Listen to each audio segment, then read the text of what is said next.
মরুর বুকে ঝড় তোলে এবং রেকর্ড বইয়ে নাম লেখানোর মাধ্যমে 14 বলে করলেন 50।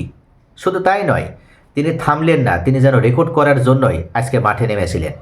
এরপর 35 বলে তিনি করলেন শতক, অর্থাৎ একের পর এক রেকর্ডগুলো তিনি নিজের করে নিলেন। তিনি আর কেউ নন, তিনি বাংলাদেশের উদীয়মান ক্রিকেটার সোহান।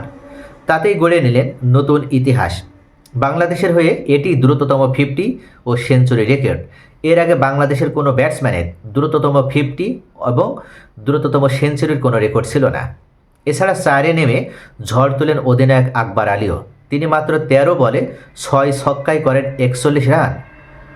হংকংয়ের বিপক্ষে বড় সড়ো জয়টা প্রত্যাশিতই ছিল, তবে হাবিবুর রহমান সোহান যা করেছেন তা ছিল অপ্রত্যাশিত। অবিশ্বাস্য ব্যাটিংয়ে বিধ্বস্ত করেছে প্রতিপক্ষকে। রেকর্ড বই তছনছ করে তুলে নিয়েছেন বিধ্বংসী সেঞ্চুরি। মরুর বুকে ঝড় তুলে মাত্র 14 বলে 50-র পর 35 বলে সেঞ্চুরি পূর্ণ করেন। তাতেই গড়েন নতুন ইতিহাস। বাংলাদেশের হয়ে এটি দ্রুততম 50 ও সেঞ্চুরি রেকর্ড। সোহান আকবরের দুর্ধর্ষ ব্যাটিংয়ে বাংলাদেশ 8 উইকেটে জয় পেয়েছে। আজ শনিবার এশিয়া কাপ রাইজিং স্টার্স টুর্নামেন্টে নিজেদের প্রথম ম্যাচে দোহায় হংকংয়ের মুখোমুখি হয় বাংলাদেশ। আগে ব্যাট করে যেখানে 8 উইকেটে 167 রান করে হংকং, বিপরীতে 9 ওভার হাতে রেখেই লক্ষ্য পাড়ি দেয় টাইগাররা। রান তাড়ায় জিসান আলমকে নিয়ে ব্যাটিংয়ে নেমে প্রথম ওভারে 3টি ছক্কা মারেন সোহান। পরের ওভারে টানা 3-4 ও একটি ছক্কা হাঁকান। তৃতীয় ওভারেও হাঁকান একটি ছক্কায়। তাতেই 14 বলে হয়ে যায় তার 50। পরের ওভারে 2-4-এর সাথে 2টি ছক্কা মেরে দেন সোহান। এরপরও থামার নাম নেননি। পঞ্চম ওভারে আতিকের শেষ 3 বলে 4-এর পর 2টি ছক্কা মেরে মাত্র 24 বলে 88 রানে পৌঁছে যান তিনি।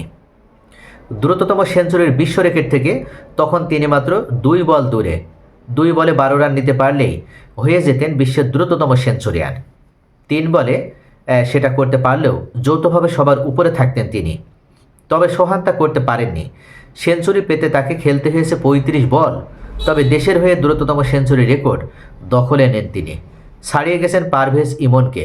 2020 বিপিএলে 42 বলে সেঞ্চুরি করেন ইমন। শেষ পর্যন্ত 8-4 ও 10 ছক্কায় 35 বলে ঠিক 100 রানে অপরাজিত থাকেন 26 ছুঁই এই ওপেনার। মাঝে পাওয়ার প্লেতে 107 রান তোলার পর আউট হন জিসান। দ্রুত ফেরেন জাওয়াদ আবরারও। 4-এ নেমে ঝড় তোলেন অধিনায়ক আকবর আলী। মাত্র 13 বলে 6 ছক্কায় করেন 41 রান, যেখানে জয় নিশ্চিত করতে কিঞ্চিত শাহের 11তম ওভারের শেষ 5 বলে হাঁকান টানা 5 ছক্কা। 9 ওভার হাতে রেখেই জিতে যায় দল। এর আগে টসে হেরে ব্যাট করতে নেমে বাবর হায়াতের 49 বলে 63 এবং অসীম মুর্তজার 22 বলে 40 রানে ভর করে 8 উইকেটে 167 রান করে হংকং। বাংলাদেশের হয়ে 2টি করে উইকেট নেন মেহরাব হোসেন ও রিপন মণ্ডল। এই জয়ে এশিয়া কাপ রাইজিং স্টার্সে শুভ সূচনা করল বাংলাদেশ এ দল।